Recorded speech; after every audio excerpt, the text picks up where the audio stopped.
नमस्कार प्यारे बच्चों, आज हम स्माइल 29 जुलाई 2021 का क्लास 10th का वास्तविक संख्याओं का परिचय यूक्लिड विभाजन प्रमेय का टॉपिक से ये होमवर्क जो आया है स्माइल 3 वो हल करेंगे। अगर आपको वीडियो पसंद आए तो लाइक शेयर कमेंट ज़रूर करना। अगर आप चैनल पर पहली बार हो तो चैनल को सब्सक्राइब करना ना भूलें। पहला जो प्रश्न है आपका इस प्रकार है, निम्न कथनों में से सत्य और असत्य कथन को चुनिए। तो पहला है, सभी परमेय संख्याएं पूर्णांक संख्याएं होती है, तो हाँ होती है, तो ये बात सत्य है। सभी वास्तविक संख्याएं परमेय संख्याएं होती है, नहीं होती है, इसलिए असत्य है। सभी परमेय संख्याएं वास्तविक संख्याएं होती है, ये भी बात गलत है, इसलिए असत्य है। सभी पूर्णांक संख्याएं प्राकृत संख्याएं होती है, ये भी बात गलत है, इसलिए असत्य है। अब आपने दूसरा प्रश्न है, परमेय संख्याएं किसे कहते हैं? परमेय संख्याएं किसे कहते हैं?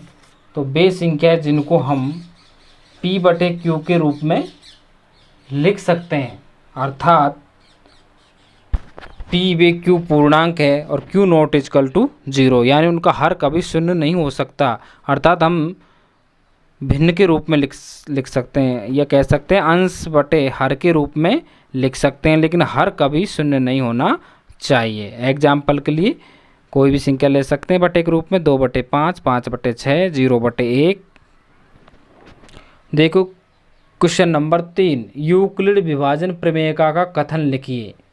तो कैसे लिखेंगे कथन को अपन?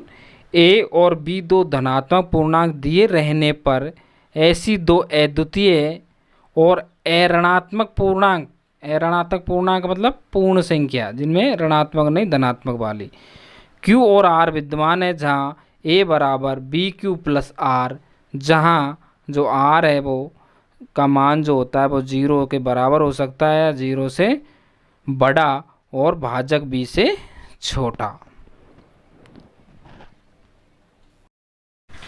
क्वेश्चन नंबर 4, निम्नलिखित संख्या युग्मों का यूक्लिड विभाजन विधि द्वारा महत्व समावर्तक HCF ज्ञात कीजिए। इसमें 3 पार्ट है, 210 और 55, 420 और 130 और 75 और 243। अब हम पहला करेंगे 210 और 55 पर यूक्लिड विभाजन प्रमेय का प्रयोग करेंगे। देखो किस प्रकार 210 और 55, 210 55 से क्या है, बड़ा है, अतः यूक्लिड प्रमेय के अनुसार 210 में हम किसका भाग देंगे? 55 का भाग देंगे। 3 बार जाएगा और शेषफल क्या बचेगा? 45। शेषफल शून्य नहीं बचेगा जब तक इस प्रक्रिया को हम बार बार धो जाएंगे। अब यहाँ लिखेंगे दूसरे चरण में शेषफल नॉट इक्वल टू क्या है? 0। तो अब फिर से हम भाजक और शेषफल यानी 55 और 45 पर यूक्लिड विभाजन प्रमेय का प्रयुक्त करेंगे। अब 55 में हम 45 का भाग देंगे, 1 बार जाएगा, शेषफल 10 बचेगा।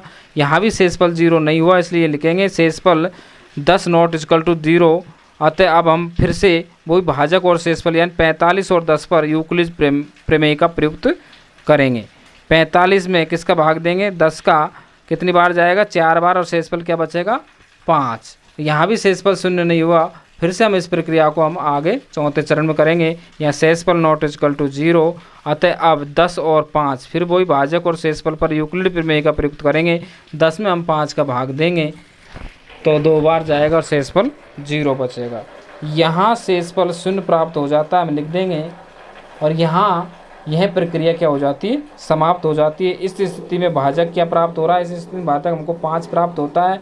अतः 210 और 55 का जो HCF होगा वो क्या होगा? 5 होगा। अब देखो 420 और 130 का, इस पर यूक्लिड विभाजन एल्गोरिथम के प्रयोग से 420 बड़ा 130 से, अतः यूक्लिड प्रमेय के अनुसार 420 में हम 130 का भाग देंगे, 3 बार जाएगा और शेषफल 30 बचेगा। यहाँ भी शेषफल शून्य नहीं होता, इसलिए हम लिख देंगे शेषफल नॉट इक्वल टू 0। अतः अब 130 और 30 पर यूक्लिड प्रमेय का प्रयुक्त करने पर अब 130 में हम किसका भाग देंगे? 30 का देंगे, 4 बार जाएगा, शेषफल क्या बचेगा? 10। फिर भी शेषफल शून्य नहीं हुआ, हम लिखेंगे फिर शेषफल नॉट इक्वल टू 0।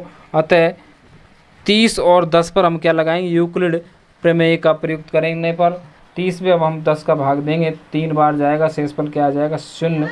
तो यहाँ शेषफल 0 प्राप्त हो जाता है, यहाँ प्रक्रिया समाप्त हो जाती है। इस स्थिति में भाजक 10 प्राप्त होता है। अतः 420 और 130 का जो HCF होगा वो क्या होगा, 10 होगा। क्या होगा, 10 होगा। तीसरा है 75 और 243। यहाँ यूक्लिड विभाजन एल्गोरिथम के प्रयोग से 243 बड़ा 75 से अतः यूक्लिड प्रमेय का के अनुसार 243 में हम 75 का भाग देंगे, 3 बार जाएगा, प्लस 18 शेषफल बचेंगे। यहाँ शेषफल नॉट इक्वल टू 0 है, अतः अब 75 और 18 पर यूक्लिड प्रमेय का प्रयोग करेंगे हम। और फिर अब 75 में हम 18 का भाग देंगे, 4 बार जाएगा, प्लस 3 शेषफल बचेगा।